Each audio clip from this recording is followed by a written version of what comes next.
Hello friends, welcome to today சமையல். இன்னைக்கு நம்ம டுடே சமையலில் ரெசிபிஸ் எதுவும் பார்க்க போகிறது கிடையாது. அதற்கு பதிலாக ஒரு சூப்பரான தோசைக்கல் டிப்ஸ் தான் பார்க்க போகிறோம். உங்கள் வீட்டில் பழைய தோசைக்கல் இருந்துச்சுன்னா அதை எப்படி க்ளீன் பண்ணி நல்ல புத்தம் புதுசாக மாற்றி தோசையை நல்லா மொறுமொறுன்னு வார்த்து எடுக்கலானும், இல்லை புது தோசைக்கல் வாங்கினீங்கன்னா அதை எப்படி சிம்பிளாக சீசனிங் பண்ணி நல்லா தோசையை மொறுமொறுன்னு வார்த்து எடுக்கலான்னு தான் பார்க்க போகிறோம். அது மட்டும் இல்லாமல் தோசைக்கல்லை பற்றி இன்னும் நிறைய டிப்ஸும் நம்ம பார்க்க போகிறோம். இந்த டிப்ஸ் எல்லாம் நீங்கள் ஃபாலோ பண்ணீங்கன்னா நிச்சயமாக உங்கள் வீட்லேயும் மொறு தோசை வரும். அது மட்டும் இல்லாமல் நான் இன்னைக்கு இதை பண்ணுங்க அதை பண்ணுங்க அப்படிலாம் எதுவுமே சொல்ல போகிறது கிடையாது. ரொம்ப சிம்பிளான டிப்ஸ் தான் வந்து சொல்ல போகிறேன். இப்போ வாங்க டிப்ஸ்குள்ளே போகலாம். முதல்ல நம்ம தோசைக்கல்லை எப்படி வாங்கணும் அப்படின்றத பற்றி பார்க்கலாம். தோசைக்கல் வாங்க போறீங்கன்னா மேக்சிமம் இரும்பு தோசைக்கல்லாக பார்த்து பயன்படுத்துங்க. அதே மாதிரி நான்ஸ்டிக் வந்து தயவு செய்து தோசைக்கல்லில் பயன்படுத்தாதீங்க. அடுத்ததா தோசைக்கல் வந்து எப்படி வாங்கணும் அப்படின்றத பற்றி பார்க்கலாம். தோசைக்கல்ல 2 விதமான கல் இருக்குது. ஒன்று வந்து அப்படியே ஃப்ளாட்டாக இருக்கும், இப்போ இந்த மாதிரி. இன்னொன்று வந்து லைட்டாக உள்ளே வந்து பெண்டான மாதிரி இருக்கும், ஒரு கர்வ் மாதிரி இருக்கும். என்னை பொறுத்த வரைக்கும் என்னுடைய எக்ஸ்பீரியன்ஸில் லைட்டாக இந்த மாதிரி உள்ள கர்வாக வளைஞ்ச மாதிரி இருக்குல்ல, அந்த மாதிரி தோசைக்கல் வாங்குங்க. அப்படி வாங்கி பாருங்க, அந்த தோசைக்கல் நல்ல மொறு சூப்பரான தோசையை வந்து கொடுக்கும். அதே மாதிரி தோசைக்கல் வாங்க போறீங்க அப்படின்னா அதனுடைய ரவுண்ட் ஷேப்பை தான் நம்ம பார்த்து வாங்குவோம். அதாவது எவ்வளோ பெரிய தோசை நம்ம ஊற்றலாம், சின்ன தோசை பெரிய தோசை அந்த மாதிரி அந்த கணக்கு பார்த்து தான் நம்ம தோசைக்கல் வாங்குவோமே தவிர அதனுடைய தடிமன் சொல்லுவாங்கள்ல, சைடில் அதனுடைய சைஸ் பாருங்க, அதை பார்த்து வாங்க மறந்துடுவோம். 4 mmலேருந்து 5 mm, 4லேருந்து 5 mm அந்த சைஸ், அந்த தோசைக்கல்னுடைய திக்னஸ் இருக்கணும். பொதுவாகவே தோசைக்கல்னுடைய வெயிட் வந்து மினிமம் 3 கிலோலேருந்து 5 கிலோ அளவுக்கு இருக்கணும். நல்லா தூக்கி பார்த்தீங்கன்னா 3லேருந்து 5 கிலோ வரைக்கும் இருக்கலாம். அந்த மாதிரி இருந்தால் தோசை சூப்பராக வரும். இது வந்து 4 mm உள்ள தோசைக்கல், கொஞ்சம் திக்காக இருக்கு பாருங்க.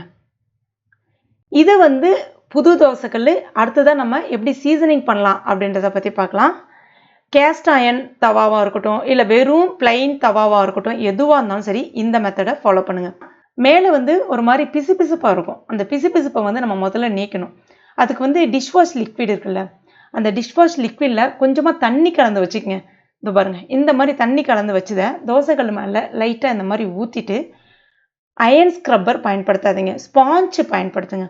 லைட்டாக தேய்ங்க, ரொம்ப அழுத்திலாம் தேய்க்காதீங்க. உங்கள் வீட்டை பழைய தோசைக்கல்லாக இருந்தாலும் தயவு செய்து அயன் ஸ்க்ரப்பர் பயன்படுத்தி க்ளீன் பண்ணாதீங்க. தோசை வர்றது ரொம்ப கஷ்டமாயிடும். அடுத்தது ஜஸ்ட்டு இந்த மாதிரி லைட்டாக தேய்ச்சி விட்டுட்டு ஒரே ஒரு தடவை கழுவிட்டு, இப்போ ஒரு டவலை வச்சு நல்லா அழுத்தி தொடச்சிட்டு தோசைக்கல்லை ஸ்டவ்வில் வச்சுட்டு ஹை ஃப்ளேமில் வச்சு விட்டுருங்க. தோசைக்கல் எப்பவுமே இரும்பு கல் வந்து சூடாகிறதுக்கு கிட்டத்தட்ட உங்களுக்கு ஒரு 2லேருந்து 3 நிமிஷம் ஆகும். ஆனால் ஒன்ஸ் சூடாகிட்டாலே அதுக்கடுத்து தோசை வந்து உங்களுக்கு ஃபாஸ்ட்டாக டக்குன்னு சுட்டு எடுக்க முடியும். கேஸும் மிச்சமாயிடும் உங்களுக்கு. அதே சமயத்தில் கருகி போகாமல் நல்ல மொறுன்னு இருக்கும். இப்போ கல் லைட்டாக அப்படி சூடாக ஆரம்பித்த பிறகு கொஞ்சமாக எண்ணெய், சமையல் எண்ணெய், எந்த எண்ணெய் தான் அந்த எண்ணெய் தான் பயன்படுத்தணும் கிடையாது. ஏதாவது ஒரு சமையல் எண்ணெயை சேர்த்துட்டு ஒரு டிஷ்யூ பேப்பர் இல்லைன்னா ஒரு சுத்தமான துணியை வச்சுட்டு அழகாக வந்து லைட்டாக அப்படி மெதுவாக அப்படி தேய்ச்சி விடுங்க. தேய்ச்சி விட்டுட்டு இப்படி இப்போ எடுத்து பாருங்கள், அதில் வந்து கருப்பாக அழுக்கு மாதிரி இருக்கும். அந்த கருப்பாக இருக்கிற அழுக்கு அதை வந்து எப்பயுமே நம்ம இந்த மாதிரி சூடுபடுத்தி தான் அதை வந்து க்ளீன் பண்ணி எடுக்கணும். மறுபடியும் எண்ணெய் தீர்ந்துருச்சுன்னா மறுபடியும் இன்னும் ஒரு 1/2 ஸ்பூன் 1 ஸ்பூன் அளவுக்கு எண்ணெய் விட்டுட்டு மறுபடியும் லைட்டாக தேய்ச்சி விடுங்க. அதுமாதிரி தேய்க்கும் போது கொஞ்சம் கவனமாக வைங்க, கையில் எண்ணெய் பட்டுற போது. தேய்ச்சிங்கன்னா இந்த அளவுக்கு அழுக்கு வந்து உங்களுக்கு கம்ப்ளீட்டாக வந்துடும். ஸ்டவ் ஆஃப் பண்ணிவிட்டு தோசைக்கல்லை நல்லா ஆற விட்டுருங்க. ஆறுனதுக்கப்புறமா இரும்பு கல் இல்லையா, லைட்டாக ஒரு சூடு இருந்துக்கிட்டு தான் இருக்கும். ஒரு 10 நிமிஷத்தில் ஆறிடும். மறுபடியும் கொஞ்சமாக டிஷ்வாஷ் லிக்விடை விட்டுட்டு அப்படி லைட்டாக சூடாக இருக்கலாம், ஒன்றும் பிரச்சனை கிடையாது. அப்படி இப்படி தேய்ச்சிட்டு ஒரு தடவை நல்லா கழுவிட்டு மறுபடியும் துணி போட்டு தொடச்சிட்டு மறுபடியும் ஸ்டவ்வில் வச்சுட்டு ஸ்டவ்வை ஹை ஃப்ளேமில் வச்சு மறுபடியும் ஒரு 2லேருந்து 3 நிமிஷம் விடுங்க. இப்போ ஸ்டவ்வை கம்ப்ளீட்டாக சிம்மில் வச்சுட்டு கொஞ்சமாக எண்ணெய் விட்டு டிஷ்யூ பேப்பரை வச்சு தொடச்சிட்டு உங்களுக்கு அந்த கருப்பு கலர் அந்த இதில் ஒட்டி வருதில்ல, அது போகிற அளவுக்கு மறுபடியும் ஒரு சொட்டு எண்ணெய்ன்னு போட்டு லைட்டாக தொடச்சிக்கலாம். கிட்டத்தட்ட ஒரு 2-3 தடவை தொடச்சாலே போதும், கம்ப்ளீட்டாக வந்துடும். நான் ஒரு 3 முறை பண்ணேன், கம்ப்ளீட்டாக எல்லாமே வந்துருச்சு பாருங்கள். அந்த டிஷ்யூ பேப்பர் கம்ப்ளீட்டாக ஒயிட்டாக இருக்குது பாருங்கள். இப்போ என்ன பண்ணுங்கள், ஸ்ட்ரெயிட்டாக தோசை ஊற்ற வேண்டியதுதான். நான் உங்களுக்கு ஊற்றியும் காமிக்கிறேன். ஜஸ்ட் ஒரு கரண்டி இல்லைன்னா ஒரு 1.5 கரண்டி அளவுக்கு மாவு சேர்த்துட்டு, மாவு எப்பயுமே தோசைக்கு வந்து தூக்கி விட்டால் அப்படியே வந்து படிப்படியாக வந்து விழக்கூடாது, சட்டுன்னு வந்து விழணும். படிப்படியாக விழுது அப்படின்னா கண்டிப்பாக அது வந்து இட்லி மாவாக இருக்கும். அதாவது கொஞ்சம் தண்ணியாக இருக்கிற மாதிரி பார்த்துக்குங்க. தேய்க்கிறதுக்கு எவ்வளோ அழகாக மெல்லியதாக வருது பாருங்கள். லைட்டாக எண்ணெய் விட்டுட்டு மூடி வச்சாலும் ஓகே, நான் எப்பயுமே திறந்து வச்சு தான் பண்ணுவேன். இதை இப்போ திருப்பி போட வேண்டியதுதான். எவ்வளோ நல்லா மொறு மொறுன்னு கிறிஸ்பியான தோசை கிடச்சிருச்சு பாருங்கள். கஞ்சி தண்ணி ஊற்றி வைக்கிறது, அரிசி கழுவின தண்ணி ஊற்றி வைக்கிறது, அதெல்லாம் எதுவுமே தேவையில்லை. நம்ம தோசை செய்து முடிச்சதுக்கப்புறம் என்ன பண்ணுவோம்னா, அந்த ஸ்டவ் மேலே தோசைக்கல்லை வந்து வச்சுருவோம். அந்த பர்னரில் இருக்கக்கூடிய ஹீட் வந்து அந்த தோசைக்கல்ல அப்படியே வந்து இருந்துக்கிட்டே இருந்து அந்த இடத்துல எண்ணெய் இல்லாமல் பண்ணிடும். அடுத்த முறை நம்ம தோசை ஊற்றும் போது தோசை வந்து வராது. இதை வந்து தவிர்க்கிறதுக்காக எப்போவுமே தோசை வார்த்து முடித்த பிறகு லைட்டாக வந்து எண்ணெய் விட்டு டிஷ்யூ பேப்பரை வச்சு லைட்டாக அப்படி துடைச்சிடுங்க. துடைச்சிட்டிங்கன்னா உங்களுக்கு சூப்பரான தோசை எப்பவுமே வரும். அந்த எண்ணெய் வந்து லைட்டாக தோசைக்கல்ல இருந்துக்கிட்டே இருக்கணும், இரும்பு கல்லை பொறுத்த வரைக்கும். இப்போ நம்ம பழைய தோசைக்கல்லை பற்றி பார்க்கலாம். இது வந்து நான் ஏற்கனவே இப்போ பயன்படுத்திட்டு இருக்கேன். இது வந்து பாருங்கள் ஃப்ளாட்டான கல். இந்த கல்லுலேயும் நல்லா மொறு மொறுன்னு சூப்பராக வரும். இந்த கல் வாங்கி கிட்டத்தட்ட ஒரு 2.5-3 வருஷம் கிட்ட இருக்கும். இது நான் வந்து கொஞ்ச நாளைக்கு க்ளீன் பண்ணாமே வச்சுருக்கேன். ஏன்னா இந்த டிப்ஸை உங்களுக்கு போடணும் அப்படின்ட்டு ஒரு 2 வாரமாக க்ளீன் பண்ணாமல் வச்சுருக்கேன். ஓரங்களில் எல்லாமே வந்து பார்த்திங்கன்னா ஒரு மாதிரி தோசை ஊற்றி ஊற்றி அந்த ஆயில் வந்து ஓரங்களில் வந்து படிஞ்சு படிஞ்சு ஒரு மாதிரி இருக்கும். இதை க்ளீன் பண்ணுறதுக்காக ஃபஸ்ட்டு தோசைக்கல்லை ஹீட் பண்ணிவிடுங்க. ஓரங்களில் அந்த தோசை கரண்டியை வச்சு இந்த மாதிரி தேய்ச்சி விடுங்க.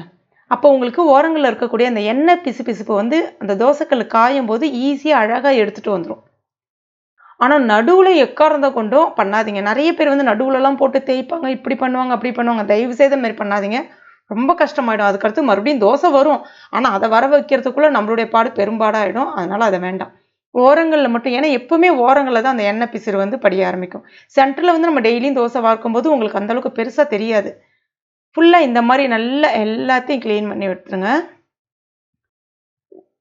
கொஞ்சம் ஒரு ஸ்டெப்பு, அதாவது இன்னொரு ரவுண்டுன்னு சொல்லுவாங்க இல்லையா, அதாவது ஓரங்களை தாண்டி இன்னொன்று அடுத்து ரொம்ப சென்டருக்கு போயிடாதீங்க. அந்த இடத்துல ரொம்ப அடர்ந்த கருமையாக இருந்துச்சுன்னா அதையும் லைட்டாக மட்டும் சுரண்டி எடுங்க. அதிகமாக சுரண்டாதீங்க. லைட்டாக இந்த மாதிரி ஃபுல்லாக கம்ப்ளீட்டாக தொடச்சி எடுத்துருங்க. அதுக்கடுத்து தான் கொஞ்சமாக எண்ணெய் விட்டு லைட்டாக இந்த மாதிரி ஃபுல்லாக கம்ப்ளீட்டாக தொடச்சி எடுத்துருங்க. இதை அப்படியே ஆற விட்டுருங்க. ரொம்ப ஆற விடணும்னு கிடையாது. லைட்டாக ஒரு மிதமான சூட்டில் இருக்கும்போது ஆஸ் யூஷுவல் இந்த டிஷ்வாஷ் லிக்விட் இருக்குல்ல, கொஞ்சமாக தண்ணி சேர்த்து நல்லா மிக்ஸ் பண்ணி ரெடி பண்ணி வச்சுங்க.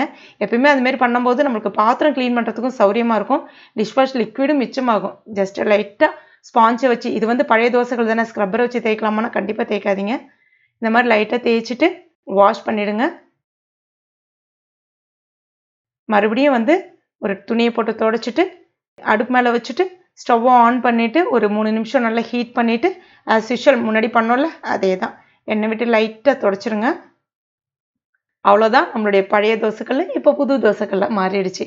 ரொம்ப சிம்பிள் தான். இப்போ நான் இதுலையும் உங்களுக்கு தோசை ஊற்றி காமிக்கிறேன்.